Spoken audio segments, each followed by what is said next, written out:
Here we go again, Rich and Bill, and this time we're going to talk about one of the great privileges of our job. We get to stand on the shoulder of giants, and in this case, that means standing right behind Paul Cheon and watching him navigate his way through Lorwyn Morning Tide Draft.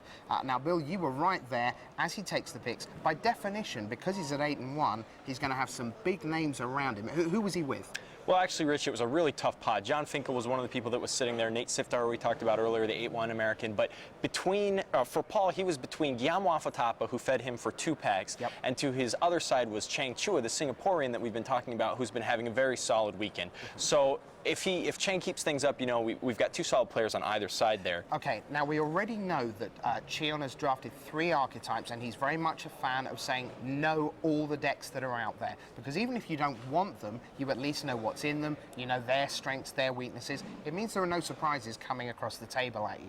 So let's see whether he went with something familiar or whether he's on to number 4. How did he kick off? Well, Rich, yesterday we talked to Jacob Van Lunen, and he said that he likes to take the first few picks to stay flexible, and that's exactly what Paul did in his first pick, opening on Briarhorn. Of course, Briarhorn is the 4-mana green for 3. For the 3/3, it has flash, and it gives +3/+3 to a creature when it comes into play. Such a That's beating. exactly the type of card you want to open on, because it keeps you flexible. Even if you're not going to play green as a primary color, you can still splash that great first pick. However, nothing flexible about pick 2. No, pick 2, he went immediately into Knight of Meadowgrain, which is an interesting choice. That's the 2/2. It costs double white, and when you pick a card like that in your second position, you're clearly signaling an intent to draft either a Kithkin deck or some type of aggressive white weenie deck. I'd like the white cards, please. Yeah, exactly, and that's one of the things we talked to Jacob Van Lunen about. It seems so far this weekend, aggressive decks have been the deck du jour for most of the pros that we've talked to, and that really signals a change, I think, from the previous Lorwyn drafts that we saw. Yeah, now a lot of that is because with the 3rd pack of Lorwyn missing, yes, you get the benefits of Morning Tide, but with the 3rd Lorwyn Tide pack missing, that means the Drowner of Secrets deck, that's really gone down, not so much in popularity, just in prevalence, because there are that many fewer Drowners being opened. So the white-blue suck the life out of you deck, that's more or less gone. It's still around in patches, but more or less gone. Yep, absolutely. His 3rd and 4th picks went along lines with the Knight of Meadowgrain, the Kithkins. He took a Kithkin Greatheart and then a Kinsbale Skirmisher. His 5th pick was a little bit interesting. He had some choices, and he opted to go with Hillcomber Giant. 3/3 Mountain Walk. Yep, right? and it counts as a giant, which turns on the Kithkin Greatheart, and I think that played a role in why he decided to take it. As we talked to Jacob yesterday, Jacob Van Lunen, he said the 3/2 first strike aspect of that card, when you have the Giants and the Changelings, really significant in the Kithkin deck,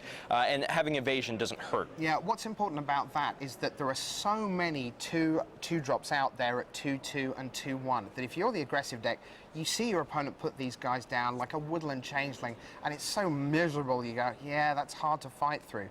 But with a 3/2 first strike, you've got to get up to 4 toughness before you can get in the way of that bad boy. Yeah, and it's really tough. The rest of the pack rounded out with some green cards. He got a Fistful of Force pretty late, which is very good in that archetype. He did pick up a Leaf Gilder. In most decks, that's a mana elf. In his deck, it's most likely going to be a 2/1 sort of grizzly bear. And then as we move into the second pack, he had an interesting first pick on his opener. He wound up selecting a Plover Knights, not something you typically think of as your first pick, but it was a weak pack for his white-green. He opted to pass on a Nameless Inversion and a Fertile Ground to stick with the Plover Knights and keep in theme.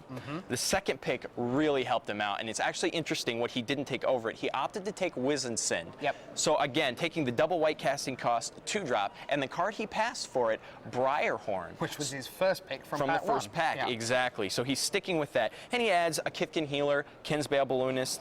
The 5th pick gets pretty interesting in pack 2 because he's got the option of sticking with the white weenie strategy, and he looks closely at Lisalana Huntmaster, the elf token generator, opts to take it in case things go awry. He's got some elves to fall back on and an elf deck he can possibly put together. Nice little escape route in an emergency. Exactly. That second pack ends out pretty nicely. He picks up a Burrington Forge Tender. He even manages to cut a Hurly-Burly, which could potentially pose problems for that weenie deck for him. Absolutely. So, all right, so then we're into Morning Tide. This is where the new cards come in, and off the top of my head, I guess you're really hoping for some Burrington Bombardiers with a great reinforcer. Does he get any of those? Let's see. He didn't manage to get any, no, but he did open on an Earthbrawn.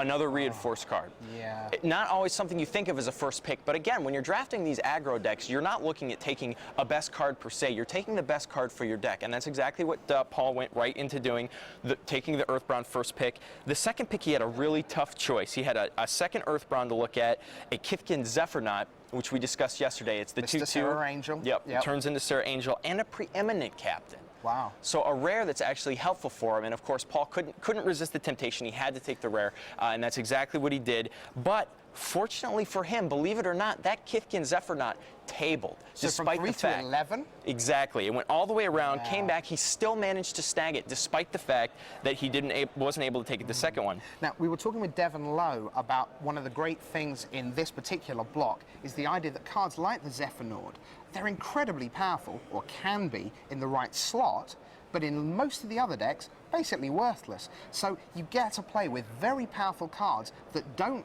weaken the whole pool as such, because most of the time they're not of use. So everyone gets to play with those special cards that go in their own deck. Yep. Really nice mechanic. Well done, R&D. Yep, and you got to give it to Paul. He definitely knew that was going around and took the risk on taking the better card so he could table that. Sure. The rest of the pack didn't go as well as he might have expected. He picked up a Game Trail Changeling, which is a 4/4 trampling Changeling creature, which is also going to turn on his Kithkin Greatheart. He did pick up a Lisalana Bowmaster, which will trigger with some of his elves and allow him to take care of any fairy or rogue decks and flyers, things like that, and ended up tabling another Earthbrawn as well. So at the end of the 3 packs, we take a look at his green-white deck. He drafted the aggressive strategy like we talked about with Jacob Van Leeuwen yesterday, and I'd have to say his deck came out pretty solidly. Yeah, and he was green-white last time, so that's twice running now, green-white, and he likes the tricks. He's all about the combat tricks, so those Earthborn, Briarhorn, that's going to stand him in very good stead. Maybe we are looking at Paul Cheon on the verge of his first top 8, but there's still 6 rounds to go.